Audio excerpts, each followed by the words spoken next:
마가복음 2장 18에서 22절 말씀입니다.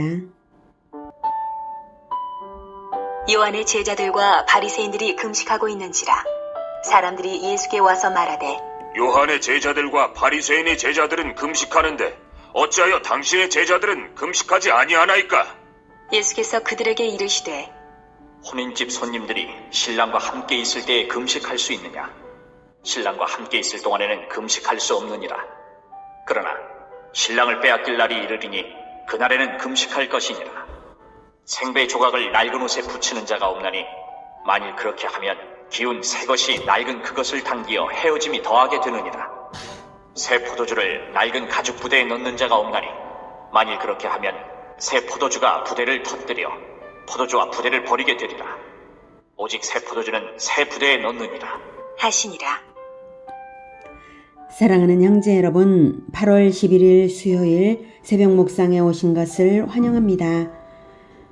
예수님의 제자로 부르심 받은 세리 마태가 기뻐서 예수님을 위한 잔치를 베풀었더니 많은 세리와 죄인들이 예수님께 나아왔고 예수님을 믿어서 죄를 씻는 가르침을 받았습니다.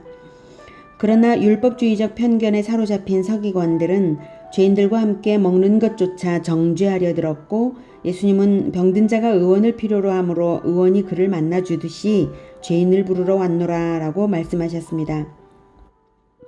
그 말씀은 회개하는 심령을 거룩하게 하시는 그리스도이심을 나타내신 말씀인데도 바리새인 서기관들은 알아듣지 못했습니다.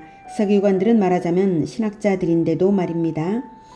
그래서 이번에는 그들이 다른 각도로 공격을 합니다. 예수님을 공격한 것이 18절입니다. 요한의 제자들과 바리새인들이 금식하고 있는지라 사람들이 예수께 와서 말하되 요한의 제자들과 바리새인의 제자들은 금식하는데 어찌하여 당신의 제자들은 금식하지 아니하나이까? 네, 병행 구절인 마태복음 9장 14절과 누가복음 5장 33절을 보면 질문자들은 요한의 제자들과 서기관들이었고요. 먹고 마시는 것을 비난하고자 하는 의도가 나타납니다. 마태복음 9장 14절에서는 요한의 제자들이 예수께 나와서 묻기를 우리와 바리새인들은 금식하는데 어찌하여 당신의 제자들은 금식하지 아니하나이까? 라고 이제 물었어요. 그것은 이제 바리새인들이 요한의 제자들을 이렇게 질문을 하도록 비난을 하도록 이렇게 조장했다는 것을 알 수가 있습니다. 누가복음 5장 33절에는 요한의 제자는 자주 금식하며 기도하고 바리새인의 제자들도 또한 그리하되 당신의 제자들은 먹고 마시나이다. 이렇게 이제 서기관들이 와서 말했습니다. 비난하는 것이죠. 레위 집의 잔치, 마태 레위입니다. 레위 집의 잔치를 그들은 받아들이기가 너무 어려웠던 것입니다. 그들의 고정관념과 교만과 또한 편견 이런 것들은 죄인들을 받아들일 수 없었던 것이죠. 사랑이 전혀 없는 그러한 고정관념은 사랑을 받아들이기가 어렵지 않습니까?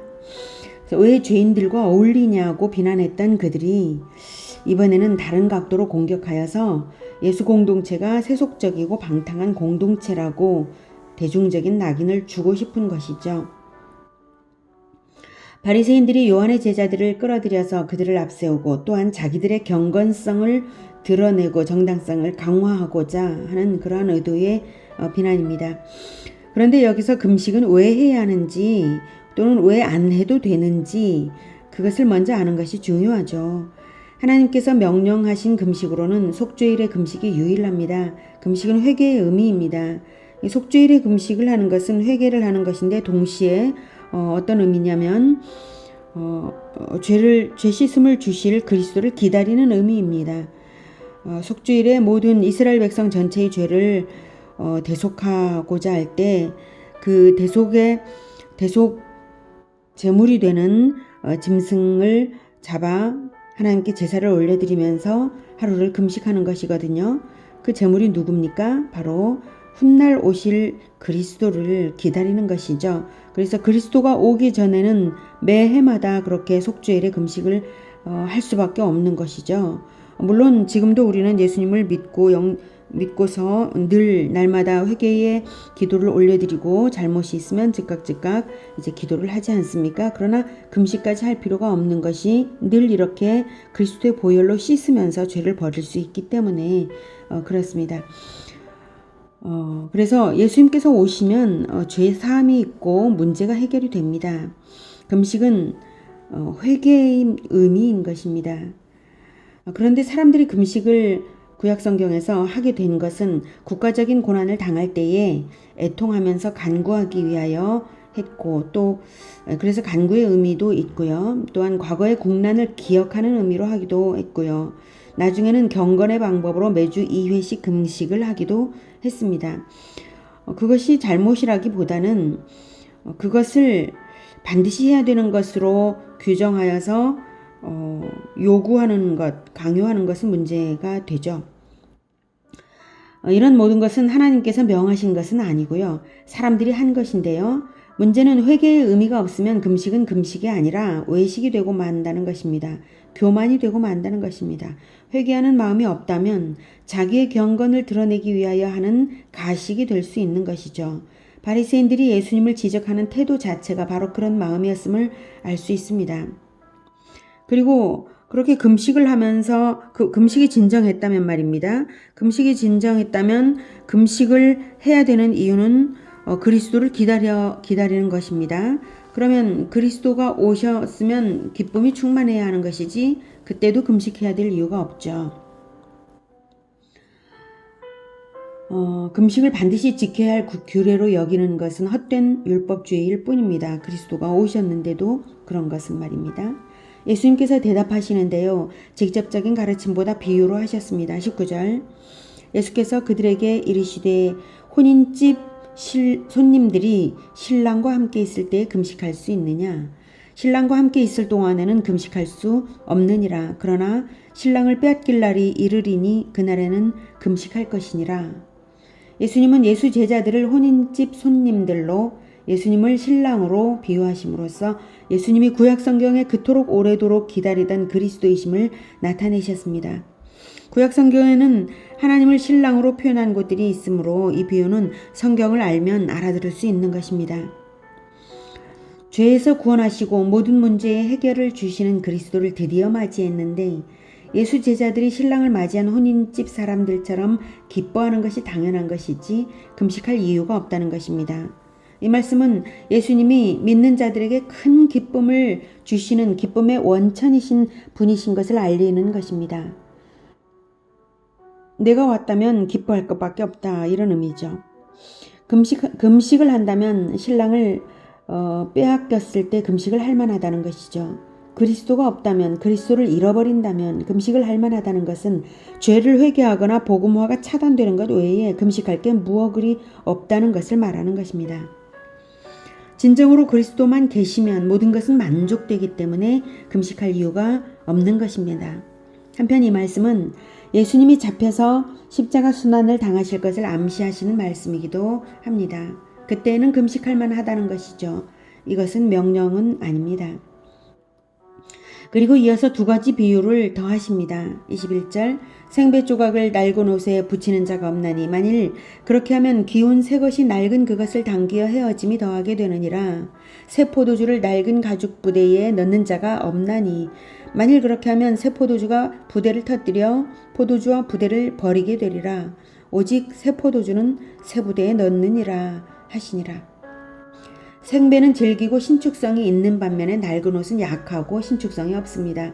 생배 조각을 낡은 옷에 붙여서 기운다면 낡은 옷에 질기고 신축성 있는 그것이 바로 생배를 당기어서 오히려 생배를 잃고 옷도 못 쓰게 됩니다.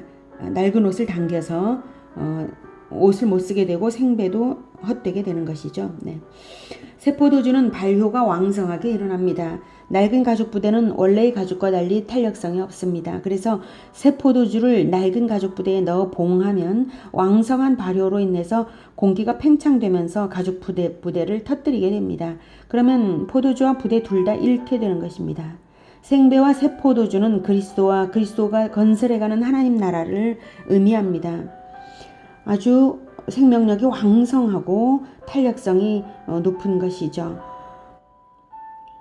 낡은 옷과 낡은 가죽 부대는 유대 종교를 의미합니다. 탄력성이 없고 너무나 약해졌고요. 그리스도를 받아들이지 못하는 그 고정관념과 어리석음이 있습니다. 무슨 의미입니까?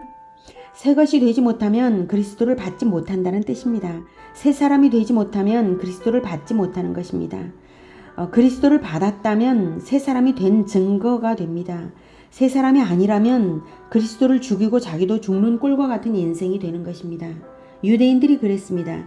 그래서 구약시대 내내 그토록 기다린 그리스도가 왔는데 붙잡아서 십자가에 못 박아 죽인 것입니다. 그리스도와 그리스도의 나라는 진리 안에 자유로운 나라이고 왕성한 생명력을 가진 나라입니다. 교회 공동체가 그렇습니다. 그러기에 죄인들을 얼마든지 수용하면서 새 사람으로 변화시키는 운동력이 있는 공동체입니다. 그것이 신약의 교회 공동체입니다. 교회 공동체는 끊임없이 새 사람이 되는 공동체입니다. 새 사람이 되지 못하면 고정관념과 낡은 방식을 고집하면서 자기의 경건을 자랑하는 왜곡된 종교인이 되고 말죠. 그것은 자기도 죽이고 남도 죽이는 것입니다. 오늘은 새 포도주와 같은 예수님을 만났습니다. 그러니 우리는 새 가죽 부대처럼 예수님을 품어서 얼마든지 탄력성 있게 복음과 기쁨을 배출하는 그러한 자들이 되어야 하겠습니다. 그것이 우리의 끝까지 모습이기를, 결코 탄력성을 잃거나 또 자기 자랑에 빠지거나 교만에 빠지거나 경건을 자랑하는 그러한 어리석음이 우리에게는 결코 없도록 오직 복음과 기쁨을 뿜어내는 그러한 새로운 가족 부대와 같은 교회 공동체가 되기를 축복합니다. 기도하겠습니다. 하나님, 우리에게 새 포도주와 같은 예수님 보내주셔서 감사합니다. 그러니 우리는 새 포도주를 기꺼이 받아들이는 새 부대가 되어서 새로운 인생으로 늘 새 사람으로서 살아가겠습니다. 주님, 우리를 도와주시옵소서. 우리가 늘 새 사람이 되도록 성경을 읽을 때마다 새로운 의미를 늘 깨닫게 하여 주시고 그 새로운 의미를 받아들여서 새 사람으로 늘 변화되면서 살아가도록 성령께서 우리를 주장하여 주시옵소서. 그리하여서 늘 우리를 통하여서 세상이 기쁨과 복음과 기쁨으로 충만하도록 우리를 사용하여 주시옵소서. 우리는 새 가죽 부대입니다. 우리를 새 가죽 부대가 되게 하시는 예수 그리스도의 이름으로 기도드립니다. 아멘. 이어지는 시간은 개인 기도 시간입니다. 영상은 여기서 마치겠습니다.